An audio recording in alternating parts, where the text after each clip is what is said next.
Bueno, vamos a tratar un tema bastante actual, que tiene un nombre muy curioso, que es lo que podemos llamar la ventana de Overton. No es necesario ser una persona muy observadora para darse uno cuenta de los cambios ideológicos tan radicales que estamos viviendo en este siglo XXI, año del 2025. Cambios radicales que van desde desmontar toda la estructura familiar hasta imponer, por otro lado, ideologías que todos conocemos y que van en contra incluso de la misma ley natural, como la transexualidad, matrimonio entre personas del mismo sexo, ideología de género, etc. Todos estos cambios radicales se han llevado a cabo a través de un proceso de manipulación cultural y psicológica, conocida como la ventana de Overton.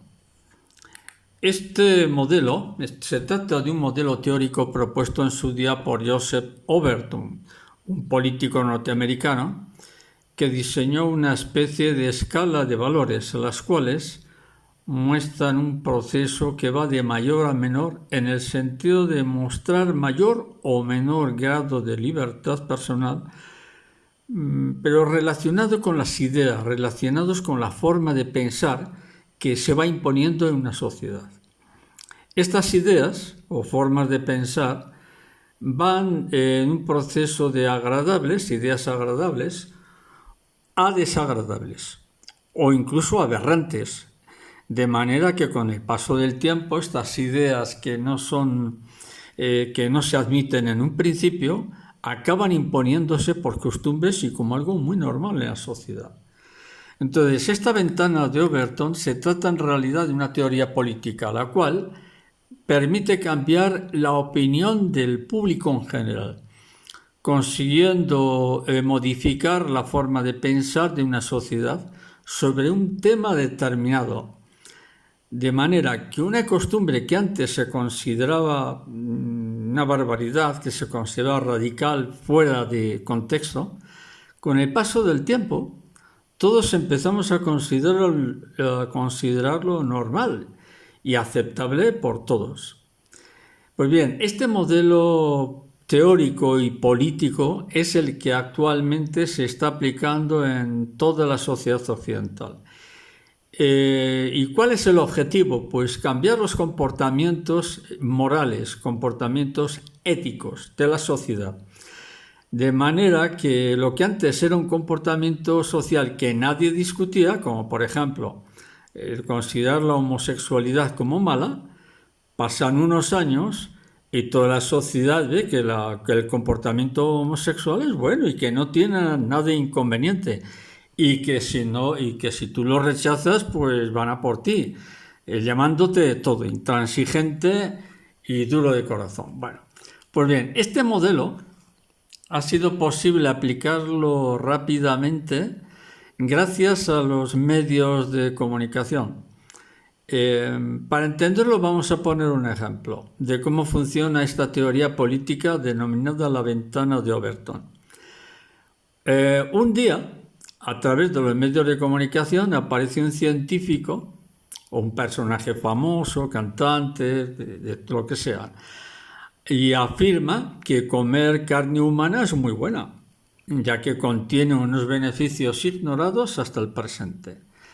Pues bien, a cualquier persona este hecho nos parece algo inadmisible, ¿no? Oiga, comer carne humana, oiga, pero ¿qué dices tú? ¿Estás loco? No lo acepta nadie. Pero resulta que a través de la publicidad, de la manipulación, que habla gente famosa, conocidos, cantantes, artistas, y todo a través de los medios de comunicación, poco a poco se va consiguiendo, se convence a la gente, a todos, sobre los beneficios de comer carne humana. Este hecho, al cabo de un tiempo y a fuerza de manipular los medios de comunicación, se va consiguiendo, se convence a la sociedad que comer carne humana es algo bueno y por lo tanto acaba siendo socialmente aceptado. Una prueba de esto que hablamos pues sucedió hace ya unos cuantos años. La cantante norteamericana Katy Perry manifestó en su día que en algunas ocasiones ella había comido carne humana y que era excelente, que era de un sabor exquisito. E igualmente el conocido actor Mel Gibson ha declarado que las élites de Hollywood están con las manos manchadas de sangre, y esto no lo ha hecho un cualquiera. Mel Gibson sabe de lo que habla, conoce perfectamente el mundo de Hollywood. Pues bien, observamos por lo tanto que lo que en un principio es una idea aberrante, que va contra los principios ético-morales de una sociedad, sin embargo, en poco tiempo consiguen cambiar los comportamientos anteriormente rechazados, siendo finalmente aceptado, convenciendo a las personas que comer carne humana no es tan malo, no es tan negativo, sino que tiene unos claros beneficios, tanto físicos como medicinales. Pues bien, de esta forma, de esta manera que hemos visto, a través de los medios de comunicación, que alguien insiste una y otra vez, entonces, insistiendo repetidamente, a través de los medios de comunicación se va desmontando poco a poco las barreras morales que anteriormente le impedían, y psicológicamente las personas que antes rechazaban el canibalismo ahora lo ven como algo aceptable. Y esto es lo que está sucediendo actualmente en nuestra sociedad occidental.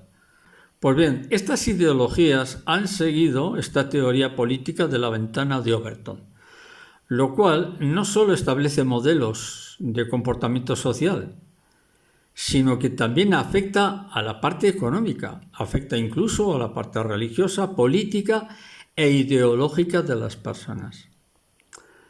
Un ejemplo de esto lo tenemos en la manera de cómo se ha conseguido imponer la homosexualidad.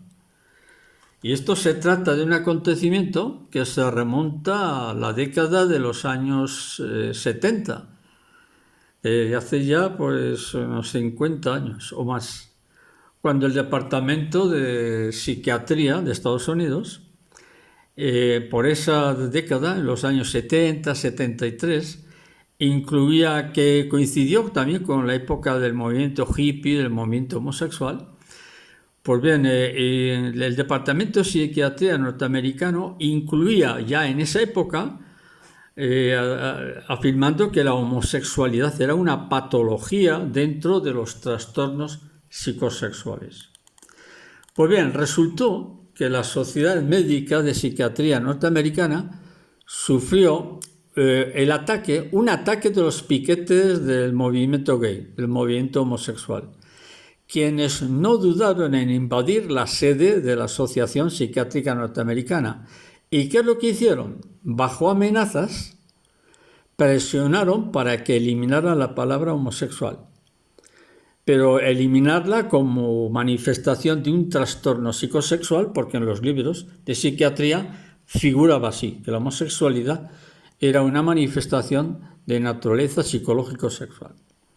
Poco después, en el año 1973, debido a estas fuertes presiones de algunos sectores políticos, de por medio estaban cantantes muy conocidos de música rock, actores de Hollywood y otras personas, consiguieron que la palabra homosexual lo sacaran del listado de trastornos psicológicos del Departamento de Psiquiatría norteamericano. Y entonces, a partir de ahí, a través de la poderosa industria de Hollywood, consiguieron imponer en la sociedad una mentalidad tolerante sobre las prácticas homosexuales. Tenemos entonces que la característica principal que define la llamada ventana de Overton tiene su fundamento en la libertad de expresión. Oiga, es que, y además se escucha con mucha frecuencia, ¿no?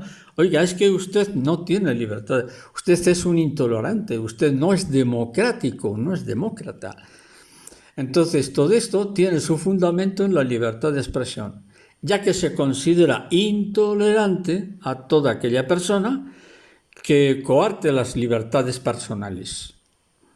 Esto pone en evidencia que el objetivo final de esta herramienta ideológica consiste, ¿en qué consiste esta llamada ventana de Overton? Consiste en manipular ya no la opinión general, que eso se ve en cualquier parte, sino consiste en manipular la conciencia.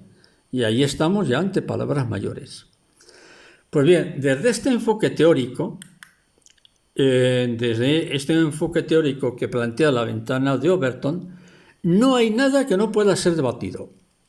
Y por lo tanto, la palabra tabú, que prohibido, eso no se ha admitido. Queda como algo muy anticuado. No, hombre, eso de tabú, eso era antes. Ahora se puede tratar lo que a uno queramos y nos dé la gana.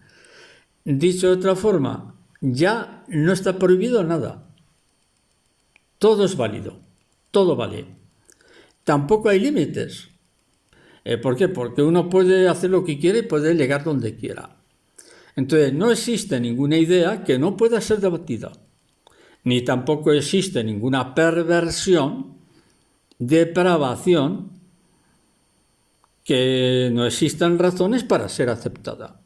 Yo puedo matar, puedo violar, puedo hacer, porque oiga, yo tengo mis derechos y nadie me puede poner límites a lo que tengo.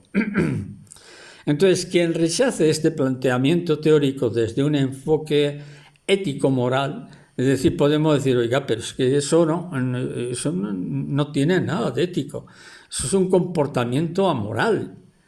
Entonces es rechazado por los demás democráticamente y te acusan de ser un intolerante o un extremista o un ultraderechista. Y naturalmente eres un fascista. Esta es la razón por la cual han ido cayendo todos los principios ético-morales en las últimas décadas de nuestra sociedad occidental. Si analizamos cómo era nuestra sociedad occidental en la década de los 80 y lo analizamos con lo de hoy, vemos una degradación social impresionante. Entonces la base ha sido esa, ¿no? Que uno tiene derecho a hacer lo que quiera.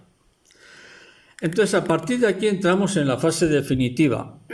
¿Cuál es? Una fase en la que tiene varios pasos. El primer paso que se dio, o que se ha dado, ha consistido en la modificación de las costumbres sociales que teníamos hace 40 años, por ejemplo.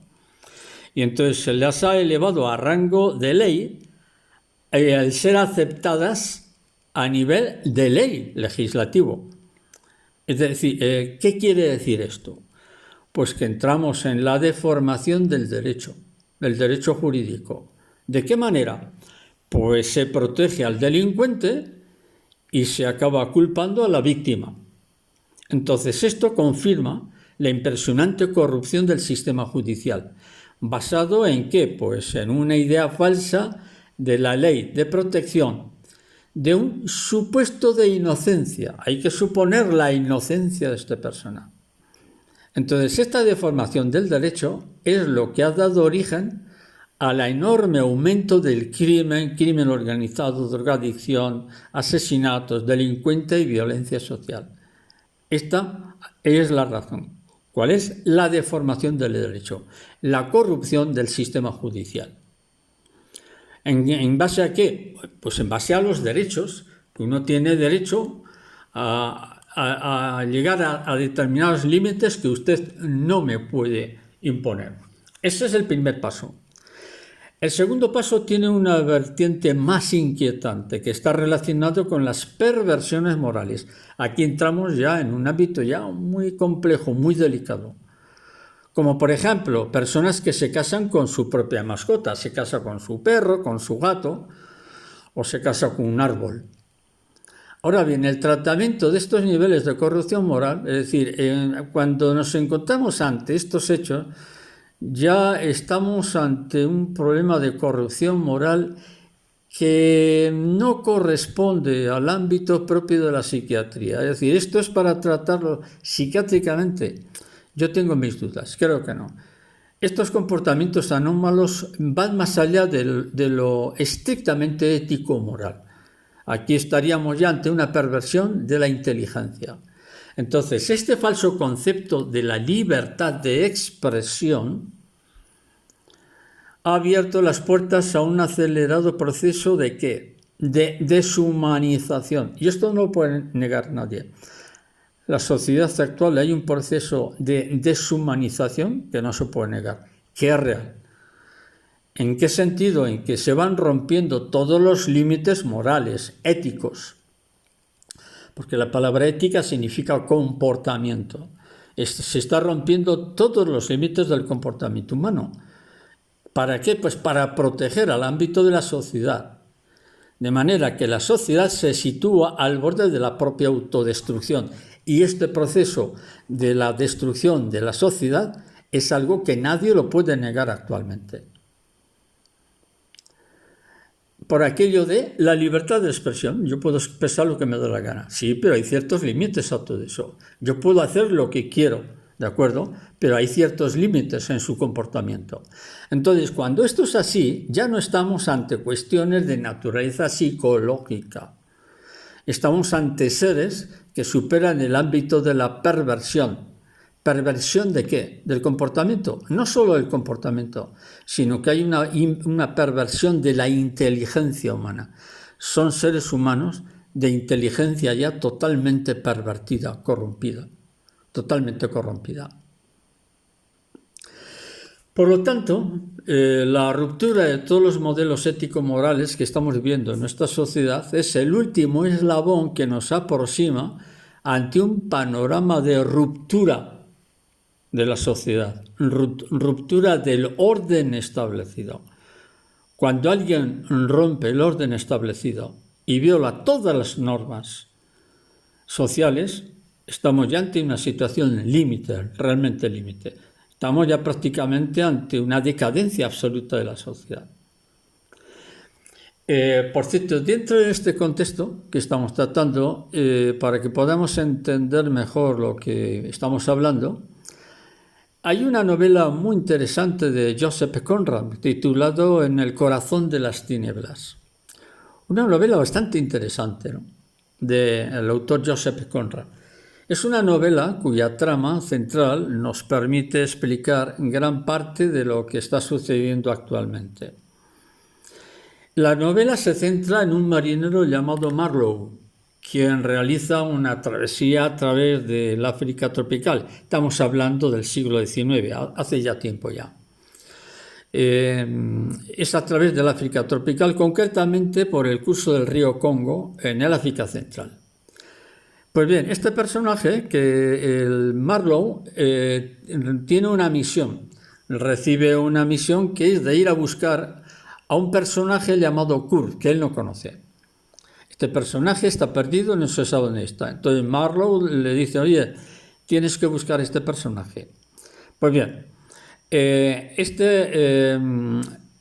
Marlowe tiene la misión de ir en busca de este personaje llamado Kurz, quien es el jefe de una explotación de tráfico de marfil. Y se trata de un empleado de una compañía belga que en su momento lo había contratado.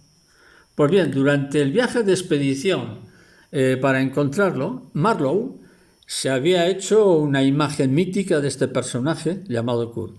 Pero cuando pasado un tiempo consigue finalmente localizarlo en las selvas del Congo, descubre que Kurt se trataba de un personaje misterioso que los nativos idolatraban como si fuera un auténtico dios. Pero ahí no quedó todo, sino que resultó que la realidad era otra, ya que el comportamiento de este hombre, de Kurt, no solo daba muestra de ser una persona totalmente desequilibrada, era un tipo desequilibrado, al borde de la locura, sino que todo indicaba que este hombre había caído en un estado de locura total y de bestialismo. Atención, porque hablar ya de bestialismo es ya el máximo grado de degradación. El tipo este no solo estaba loco, sino que ya estaba fuera de todo. Entonces Marlowe, pues bien, recoge las pertenencias de este hombre y encuentra que entre algunos de los apuntes que tenía hay escritos donde puede leerse textualmente y donde está escrito: exterminad a todas estas bestias. Pues bien, finalmente Marlowe y sus compañeros inician el viaje de regreso llevándose a Kurt. Pero resulta que ya este hombre estaba gravemente enfermo. Durante el trayecto de regreso en el pequeño barco de vapor, se agrava su salud, falleciendo al poco tiempo. Sin embargo, antes de fallecer, Kurt pronuncia sus últimas y enigmáticas palabras porque dice: el horror, el horror, el horror. Aquí es donde la lectura de la novela de Joseph Conrad no expone el sentido último de esas misteriosas palabras. Es decir, el novelista no da la clave, no dice por qué. Es decir, ¿por qué este hombre grita o dice ya al morir, ya moribundo, el horror, el horror, el horror? No da la clave esas palabras. Pero la verdad es que tampoco resulta difícil sospechar cuál era el verdadero sentido de lo que decía según estaba ya muriendo. O dicho de otra forma, Kurz, este personaje, había vivido sin los límites que toda sociedad impone a sus normas, en sus normas, ¿no?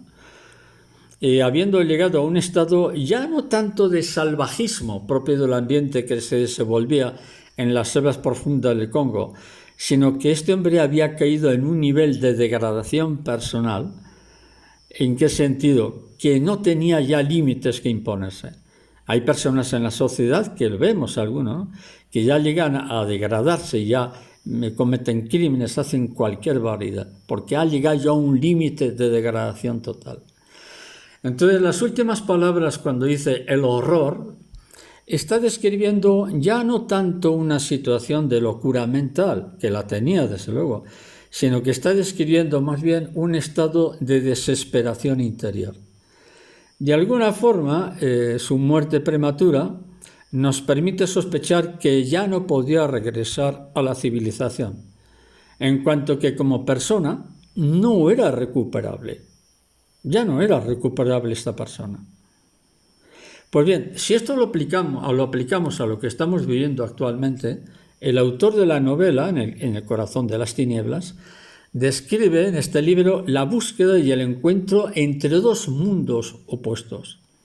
Marlowe había recibido la orden de que tenía que encontrar a Kurt como fuera, y una vez encontrado, lo tenía que regresar a Europa. Pero en su experiencia con el salvajismo de las costumbres de las tribus africanas, ya había llegado a una situación en la que no era consciente de nada. Ni siquiera era capaz de comprender las razones por las cuales le decían que tenía que regresar a Europa. En este caso, este personaje, Kurt, representa gran parte del modelo social que estamos viviendo actualmente y que es paralelo a lo que propone esta teoría de la ventana de Overton. Es decir, ¿qué es lo que propone esto? Es vivir sin límites, hacer lo que te dé la gana, no pongas límites a nada, haz lo que quieras, haz lo que te dé la gana. Vivir sin someternos a nada ni a nadie.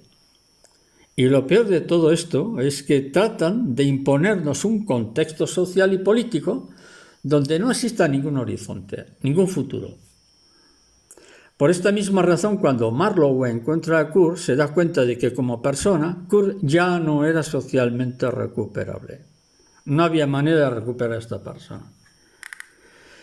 Pues bien, en gran parte nuestra sociedad ha llegado a los mismos límites que había llegado Kurt, y por esta misma razón entendemos que siguiendo la dinámica que actualmente estamos llevando, llegará un momento en que tampoco seremos recuperables. Aunque, dada la situación que estamos viviendo de los controles que nos están poniendo, nos van a someter ya más bien a un mundo donde la cárcel es la única salida. Pero todo lo que expone la novela y lo que acabamos de ver, es que la persona llega ya a un grado de no recuperación cuando establecemos el límite de ámbitos morales que tenemos que respetar. Muy bien, pues esto era lo que quería exponer, en este sentido de la ventana de Overton, y por eso he explicado esta novela que yo leí en su día, que me gustó bastante, la verdad, porque expone una idea que actualmente lo estamos viviendo casi todos. Un abrazo a todos y seguimos en otro momento.